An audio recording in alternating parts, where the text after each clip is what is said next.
अब यहाँ पे राहुल जी पूछ रहे हैं जेएम फाइनेंशियल के बारे में, और जेएम फाइनेंशियल में ईपीएस कैसे बढ़ा, कंपनी का सेल और नेट प्रॉफिट डाउन हुआ है। तो अब ये उलझन में है कि इसका ईपीएस कैसे बढ़ा है। ये लंबी अवधि से इसमें पैसा लगा करके बैठे हुए हैं। मैंने ट्रैक तो किया नहीं इस काउंटर को, क्या हुआ है। ईपीएस कैसे बढ़ा, तो उसके लिए नंबर ऑफ शेयर्स कम हुए होंगे, और क्या हुआ होगा शेयर होल्डिंग में। पता नहीं, वो देखना पड़ेगा क्यों बढ़ा ईपीएस। बिकॉज अगर आपकी अर्निंग्स इंप्रूव हो रही है तो ईपीएस बढ़ना चाहिए। इनका अर्निंग्स का क्या सिचुएशन है? अच्छा, अर्निंग्स नेट कम हुई प्रॉफिट है डाउन है। नेट जी, लेकिन ईपीएस ओके। इनका जो है 179 से 243 हो गया। कैसे हो गया? हाँ।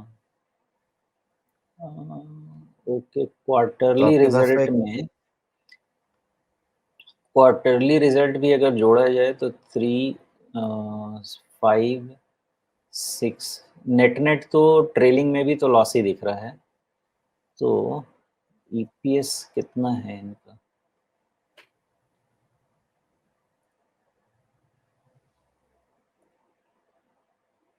इनका ईपीएस कैलकुलेट करना होगा। मेरे हिसाब से ईपीएस नेगेटिव ही होना चाहिए ट्रेलिंग बेसिस पे भी।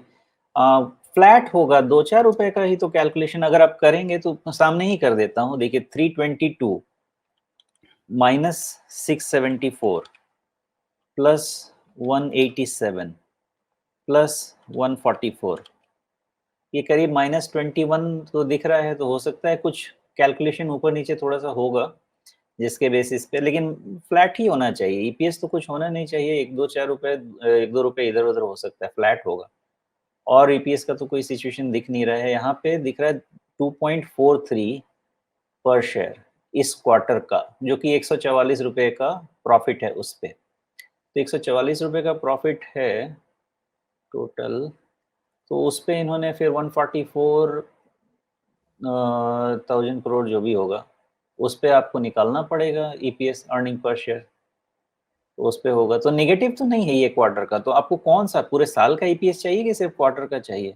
ये मेरा ख्याल है क्वार्टरली ईपीएस को देख रहे हैं, जो 179 से बढ़ के 243 के आसपास शायद चली गई है।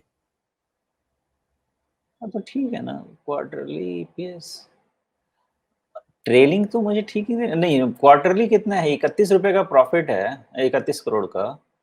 तो फिर देखें, शायद कुछ एक्सेप्शनल आइटम वगैरह कुछ निकाल के भी ईपीएस लिया है तो पता नहीं।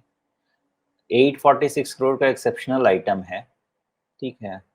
नहीं, ये आप कौन से नंबर्स देख रहे हैं? सितंबर क्वार्टर में तो इनका 144 का दिख रहा है तिमाही सॉरी, मुनाफा। मैं ईयरली में चला गया था। हाँ, तो ठीक है, क्वार्टरली में तो 144 रुपए का प्रॉफिट है ना। जी, और अच्छा, ठीक इनका ये ठीक कहना जून है जून कि तिमाही में बढ़ा है। 187 का था। तो उस हिसाब से अगर क्वार्टर ऑन क्वार्टर आप देखें तो ईपीएस अरे, इनका घटना चाहिए था, लेकिन बढ़ा हुआ दिख रहा है। एक बार ये फाइनेंशियल स्टेटमेंट इनको पढ़ना पड़ेगा। वो ऑफेंड तो नहीं पता, क्योंकि मुझे पता भी नहीं, मैंने कैलकुलेशन देखे भी नहीं है। जी, कुछ होगा, नंबर्स कैलकुलेट करके देखना पड़ेगा क्यों। एक बार नंबर ऑफ शेयर्स क्या इनके कम ज़्यादा हुए हैं, इसको थोड़ा समझना पड़ेगा। ये इनका जो एनुअल रिपोर्ट है ना, मतलब सॉरी, जो इनका कंपनी का नंबर्स है उसके नंबर्स पे कैलकुलेशन करके देखा जा सकता है। लेकिन वो थोड़ा-सा टाइम कंज्यूमिंग प्रोसेस रहेगा। वो सीधा यहाँ पे बैठ के करने में तो काफ़ी समय भी निकल जाएगा। जी, जी, ठीक है। तो अब वैसे चार्ट देख कर के क्या लग रहा है यहाँ पे, जिस तरह से ये नीचे आ रहा है? JM financial.